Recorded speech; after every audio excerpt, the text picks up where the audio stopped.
শিক্ষকদের বলা হয় সমাজ তৈরির কারিগর বা ব্যাকবোন অফ দ্য সোসাইটি।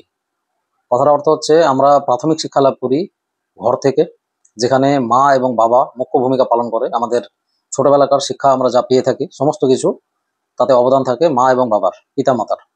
এরপরে সব থেকে বেশি যার কাছে আমরা কৃতজ্ঞ থাকবো সেটা হচ্ছে শিক্ষক। আমরা সকলেই শিক্ষিত হয়েছি, কম বেশি পড়াশোনা করেছি, কেউ সমস্ত ধরনের ডিগ্রি কমপ্লিট করেছি, কেউ হয়তো অর্ধেক পড়ে ছেড়ে দিয়েছি, কেউ হয়তো কয়েকটা ডিগ্রি পাস করে ছেড়ে দিয়েছি, কেউ হয়তো পড়তে পারেনি বিভিন্ন কারণে। কিন্তু আমার কথা হচ্ছে অল্প একটু শিক্ষা সকলের মধ্যেই আছে, সকলেই আমরা জানি। তো যেখানে অন্যান্য দেশে, বিশেষ করে জাপান, চীন, দক্ষিণ কোরিয়া, ফিনল্যান্ড, এই সমস্ত জায়গায় সর্বোচ্চ সম্মানের জায়গাটুকু দেওয়া হয় শিক্ষকদের, সেখানে আমরা ওয়েস্ট বেঙ্গলে এর প্রতিফল কি পাচ্ছি? শুধুমাত্র রাজনৈতিক কারণে এবং কিছু মুষ্টিমেয় নেতার কারণে তাদের গাফিলতির জন্য এত হাজার শিক্ষক যে বাতিল গেল, 26,000, তার মধ্যে এতজন যোগ্য এতজন অযোগ্য সবকিছু ওরা মিশিয়ে ফেলেছে এবং লোকের মধ্যে বিভ্রান্তি সৃষ্টি করছে।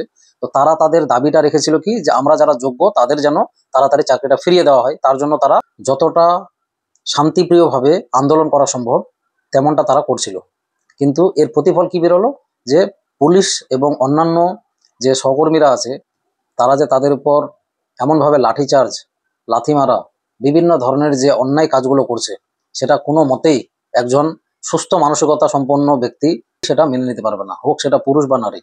আমার কথা হচ্ছে সকলকে এর বিরুদ্ধে সোচ্চার হওয়া উচিত এবং প্রতিবাদ করা উচিত। যেহেতু শিক্ষকরাই আমাদের শিক্ষাদান করেছে, আজকে আমরা নিজে ওই প্রফেশনটাকে চুজ করেছি, অনেকে আছে ওই রাস্তার মধ্যে।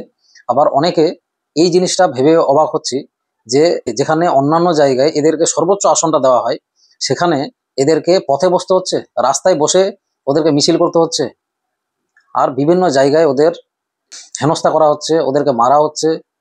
এই ধরনের জিনিসগুলো কোনো মতোই গ্রহণযোগ্য নয়। যে আমরা ভুল করলো সেটাকে সাপোর্ট করব, এটা ভাবা ভুল। যেখানে অন্যায় হবে সেখানে অবশ্যই বলতে হবে, প্রতিটা লোককে, সমাজের প্রত্যেকটা ব্যক্তিকে এই জিনিসটা নিয়ে বলা উচিত। এরকম অন্যায়, এরকম অত্যাচার কোনো মতেই এটা গ্রহণযোগ্য নয়, আর এর বিরুদ্ধে প্রতিটা জায়গা থেকে আওয়াজ ওঠা উচিত। তো আমি এই বিষয়টা নিয়ে তীব্র নিন্দা করছি, যে শিক্ষকদেরকে মারা হচ্ছে, শিক্ষকদেরকে রাস্তায় বসানো হচ্ছে। ওরা চাইলে সরকারের বিভিন্ন জিনিস ওরা তছনছ করতে পারতো, ভাঙতে পারতো, নষ্ট করতে পারতো, ইট পাথর ছুড়তে পারতো, বিভিন্ন অশ্রাব্য ভাষায় গালিগালাজ করতে পারতো, সেটা কোনোটাই ওরা করেনি। যতটুকু সম্ভব শান্তিপ্রিয়ভাবে ওরা আন্দোলন করছে এবং সেটাতেও বাধা সৃষ্টি করা হচ্ছে। কেউ যদি কারো হক মেরে নেয় তার বিরুদ্ধে বলার অধিকার সকলের আছে।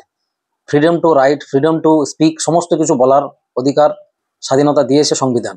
কিন্তু এখানেও বাধা সৃষ্টি করা হচ্ছে রাজনৈতিক দলগুলির দ্বারা।